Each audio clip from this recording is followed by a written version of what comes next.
তিনটি অভ্যাস যদি কারোর মধ্যে থাকে ও ব্যক্তির জাহান্নাম নিশ্চিত, গ্যারান্টেড জাহান্নামে। তিনটা অভ্যাস যদি কোনো মানুষের মধ্যে থাকে ও ব্যক্তির জাহান্নাম গ্যারান্টেড, ও জাহান্নামে যাবে কনফার্ম, এক বিনা হিসাবে জাহান্নাম, জান্নাতে না। আল্লাহ রাসূল সাল্লাল্লাহু আলাইহি ওয়াসাল্লাম বলেছেন, দেখেন আল্লাহ তাআলা কিন্তু কোনো মানুষকে জাহান্নামে পোড়ানোর জন্য বানান নাই। আল্লাহ বানিয়েছেন মানুষকে বড় মায়া করে, দয়া করে, রহম করে, মানুষ যাতে করে সুপথে ফিরে আসে, আল্লাহকে ডাকে, আল্লাহকে স্মরণ করে এবং আল্লাহর জান্নাতে যায়। কোনো মানুষকে আল্লাহ তাআলা ইচ্ছাকৃতভাবে জাহান্নামে জ্বালাবেন না, এটা আল্লাহ তাআলার বৈশিষ্ট্য না।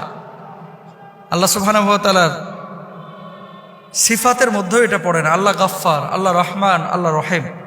কিন্তু এমন কিছু কাজ আছে যে কাজগুলোকে আল্লাহ অত্যন্ত অপছন্দ করেন, নবী অপছন্দ করেন, কিন্তু এই কাজগুলো মানুষ অহরহ করছে। এই কাজগুলো করার কারণে মানুষ নিজের আশ্রয়স্থলটাকে জাহান্নামে বানিয়ে নিচ্ছে।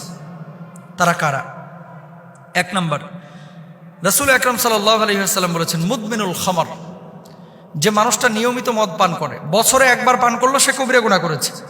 কিন্তু যে দিন রাত 24 ঘন্টা মদের সাথে সম্পৃক্ত রাখে, মদ ছাড়া তার চলে না, মদ না খাইলে শরীর কনকন করে, মদ না খাইলে মাথা ব্যথা করে, মদ না খাইলে মাথা জ্যাম হয়ে যায়, মদ না খাইলে বউকে ভালো লাগে না, মদ না খাইলে ঘুম আসে না, মদ না খাইলে চলাফেরায় সমস্যা, এরকম কিছু মানুষ আছে। কিন্তু যদি এরকম কোনো মানুষ থাকে এই জমিনের মধ্যে যে যার চলাফেরা, উঠা বসা সব কিছুই মদের সাথে সম্পৃক্ত, এ মানুষটা জাহান্নামকে তার আশ্রয়স্থল বানিয়ে নিয়েছে। রাসূল আকরাম সাল্লাল্লাহু আলাইহি ওয়াসাল্লাম বলছেন, মদ পানকারী ব্যক্তির 40 দিনের নামাজ কবুল হয় না। সে তওবা করলে তবে আল্লাহ তাআলা তার তওবা কবুল করেন। যদি সে আবার মদ পান করে তাহলে আল্লাহ তাআলা তার 40 দিনের আবার নামাজ কবুল করেন না। এর মানে এই না যে আমি একবার মদ খাইছি বা সিগারেট খাইছি বা জর্দা খাইছি বা নেশা করেছি, থাক আর নামাজের ধারে কাছে যাওয়ার দরকার নাই, কারণ 40 দিন তো নামাজ কবুল হবে না। বিষয়টা এরকম না। নামাজটাও পড়বে, তওবাটাও কন্টিনিউ করবে, আর মদটাকেও ছেড়ে দেওয়ার চেষ্টা করবে। ওয়া আনতুম সুকারা লা তাকরাবুস, ইয়া আইয়ুহাল্লাযীনা আমানু লা তাকরাবুস সালাতা ওয়া আনতুম সুকারা, হে ঈমানদাররা তোমরা নামাজের ধারে কাছে যাও না। কখন? যখন তোমরা নেশাগ্রস্ত অবস্থায় থাকো। এটা কিন্তু স্পষ্টভাবে আল্লাহ সুবহানাহু ওয়া তাআলা পবিত্র কুরআনুল কারীমে বলেছেন এবং রাসূল আকরাম সাল্লাল্লাহু আলাইহি ওয়াসাল্লাম স্পষ্টভাবে আমাদেরকে জানিয়েছেন যে মদ পান এটা মুসলমানদের জন্য সম্পূর্ণরূপে হারাম। আচ্ছা, তাহলে এক নাম্বার, আমরা কেউ মদ পান করব না। এই অভ্যাস যদি কারোর মধ্যে থাকে, এখন মদ বলতে শুধু ওই বোতল খাওয়া না, কিন্তু ইয়াবা ট্যাবলেট আছে, ড্যান্ডি আছে, আইস আছে, ফেন্সিডিল আছে, হিরোইন আছে, গাঁজা আছে, যেগুলোই নেশা তৈরি করে, এই ধরনের নেশা জাতীয় কোনো জিনিসে যদি অভ্যস্ত হন, জান্নাত আপনার জন্য হারাম, জাহান্নাম আপনার জন্য অবধারিত। 2 নাম্বার, এমন চরিত্র যদি কারোর মধ্যে থাকে তার জন্য জাহান্নাম অবধারিত। সেটা কি? আত্মীয়তা সম্পর্ক ছিন্ন যারা করে। লা ইয়াদখুলুল জান্নাতা কাতিআ বা কুত্তা। আল্লাহ রাসূল সাল্লাল্লাহু আলাইহি ওয়াসাল্লাম বলেছেন, ওই ব্যক্তি যে আত্মীয়তার সম্পর্ক ছিন্ন করে সে আল্লাহর জান্নাতে যেতে পারবে না। আত্মীয়তার সম্পর্ক ছিন্নকারী ব্যক্তি কখনো জান্নাতে যাবে না। এখন আত্মীয়তার সম্পর্ক ছিন্ন কারা করে? আপনার আমার আশপাশের মানুষগুলো। ইদানিং দেখবেন ভাই ভাইয়ের সাথে তেমন সম্পর্ক নাই, বোনেরা ভাইয়ের সাথে তেমন সম্পর্ক রাখতে চায় না। আর টাকা পয়সা আগে ছিল না, এখন যদি হয়ে যায় মাশাআল্লাহ। বড় লোক যে আত্মীয় আছে এটারে ফোন দিতে 3 বার ভাবে, না জানে কি মনে করে, সার মানুষ আছে না। আর গরিব আত্মীয় স্বজন এগুলোর তো কোনো খোঁজ খবরই নেয় না, এগুলোকে মানুষই মনে করে না। একই বাড়িতে বিয়ের অনুষ্ঠান হচ্ছে, দেখবেন বড় লোকের বাড়িতে অনুষ্ঠান হচ্ছে, গরিবকে অনেকে দাওয়াত দেয় না। হারাম। আত্মীয়তার সম্পর্ক যে ছিন্ন করলো সেই ব্যক্তি জান্নাতে যাইতে পারবে না, সে ব্যক্তি জাহান্নামে চলে যাবে। তা আত্মীয়তার সম্পর্ক ছিন্ন করার প্রবণতা বা খাসলাত বৈশিষ্ট্য কারোর ভিতরে থাকলে সে আল্লাহর জান্নাতে যাবে না। 2 নাম্বার।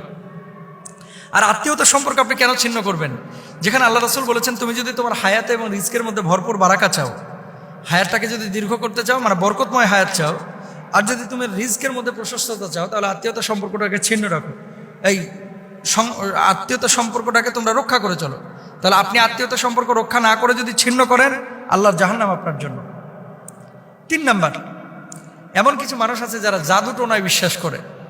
এই জাদু টোনার কারণে কিন্তু দেখেন সূরা বাকারার মধ্যে 1 নম্বর পারা 15 নম্বর পৃষ্ঠা আল্লাহ তাআলা বিস্তরভাবে বলে দিয়েছেন এই জাদু টোনার কথা, সিহর শব্দ উল্লেখ করে, যে এটা সম্পূর্ণরূপে শয়তানি কাজ এবং কখনো কখনো মানুষকে কুফরের দিকে এটা নিয়ে চলে যায়। জাদু যারা করে, জাদুটোনায় যারা বিশ্বাসী এবং জাদুটোনা দিয়ে মানুষকে যারা ক্ষতি করে, পারতপক্ষে এদের ঈমান থাকে না, এরা কাফের হয়ে যায়। অনেক মুসলমান কিন্তু এই কাজ করে, অন্যের ভালো সহ্য করতে পারে না, এর জন্য তাবিজ করে। রাসূল সাল্লাল্লাহু আলাইহি ওয়াসাল্লামকেও পর্যন্ত করা হয়েছে, যার পরিপ্রেক্ষিতে আল্লাহ তাআলা সূরা ফালাক নাস নাজিল করেছেন। তো জাদুটোনায় জড়ানো যাবে না, জাদুটোনায় বিশ্বাস করা যাবে না, জাদুটোনা যারা করে তাদের ধারে কাছে যাওয়া যাবে না, আরেকজনের কাছে তদবির নিয়ে এসে আরেকজনের ক্ষতি করা যাবে না। যদি এরকম কেউ করে, সম্পূর্ণরূপে কুফরি কাজ করে এবং তার ঈমান থাকবে না। তাহলে স্থায়ীভাবে যেই তিনটা অভ্যাস মানুষকে জাহান্নামের দিকে নিয়ে যায়, আমরা পাইলাম কি? 1 নম্বর হচ্ছে মদপান, 2 নম্বর হচ্ছে আত্মীয়তার সম্পর্ক ছিন্ন, 3 নম্বর হচ্ছে জান্নাতে এই জাদুটোনায় যারা আসক্ত। রাসূল আকরাম সাল্লাল্লাহু আলাইহি ওয়াসাল্লাম সাহাবীদেরকে বললেন, ও সাহাবীরা, আমার উম্মতের মধ্যে 70,000 উম্মত রয়েছে যারা বিনা হিসেবে আল্লাহর জান্নাতে যাবে। সাহাবীরা বললেন, ইয়া রাসূলুল্লাহ, 70,000 মানুষ বিনা হিসেবে জান্নাতে যাবে? এই কথা বলে নবীজি ঘরে চলে গেছে, আর বলেন নাই যে কারা। কতক্ষণ পরে সাহাবীরা আলোচনা শুরু করেছে গোল গোল হয়ে, যে আচ্ছা এরা কারা? কে বলছে সাহাবীরা, কে বলছে শহীদরা, কে বলছে নবী আলাইহিস সালাম। কতক্ষণ পরে আল্লাহ নবী বের হয়েছে, বলছে কি নিয়ে তোমরা এত আলোচনা করছো? সাহাবীরা বললেন, ইয়া রাসূলুল্লাহ, আপনি যে বললেন যে 70,000 মানুষ বিনা হিসেবে জান্নাতে যাবে, এরা কারা? আমরা তো এটা নিয়ে কনফিউশনে পড়ে গেছি। আল্লাহ নবী বললেন, লা ইয়াস্তারকুনা ওয়ালা ইয়াত্তাইয়ারুনা ওয়ালা ইয়াত্তাউনা ওয়ালা রাব্বিহিম ইয়াতাওয়াক্কালুন। যারা দাগ কেটে চিকিৎসা গ্রহণ করে না, গালগুল কাইটা, হাত পা কাইটা, তারপরে আগুনের শেক টেক দিয়ে এমনভাবে স্পট ফেলে, এই ধরনের কোনো চিকিৎসা যারা গ্রহণ করে না, ওই ঝাড়ফুঁক আর কি, অবৈধ ঝাড়ফুঁক যেগুলা, অশুভ লক্ষণ যারা বিশ্বাস করে না, অলক্ষণী কুলক্ষণী বলতে কোনো কিছু পৃথিবীতে নাই, সব কিছুই ভালো। তবে হ্যাঁ, কখনো কখনো মানুষ আপনার ক্ষতি করতে চায়। এই জন্য আল্লাহ রাসূল সাল্লাল্লাহু আলাইহি ওয়াসাল্লাম আয়াতুল কুরসির আমল শিখিয়েছেন, সূরা ফালাক নাসের আমল শিখিয়েছেন। অশুভ লক্ষণ বিশ্বাস করা যাবে না। বিড়াল দৌড় মারছে, কাক বাড়ির ওপরে ডাক দিয়েছে, এই জন্য খারাপ কিছু আসবে, বিশ্বাস করা যাবে না। এবং আল্লাহর ওপরে সবসময় তাওয়াক্কুল করতে হবে। আর অবৈধ ঝাড়ফুঁক, মাছের চোখ দিয়া, মাছের আইস দিয়া, মহিলার ওই যে ঘর থেকে চুল নিয়ে এসে আরেকজনের উন্নার কোনা কাইটা নিয়ে এসে তাবিজ করে সেই মেয়েকে বসে আনার জন্য চেষ্টা করা, তদবির করা, চেষ্টা চালানো সম্পূর্ণরূপে হারাম। এগুলো করা যাবে না। আল্লাহ তাআলা আমাদেরকে বোঝার তৌফিক দান করুন।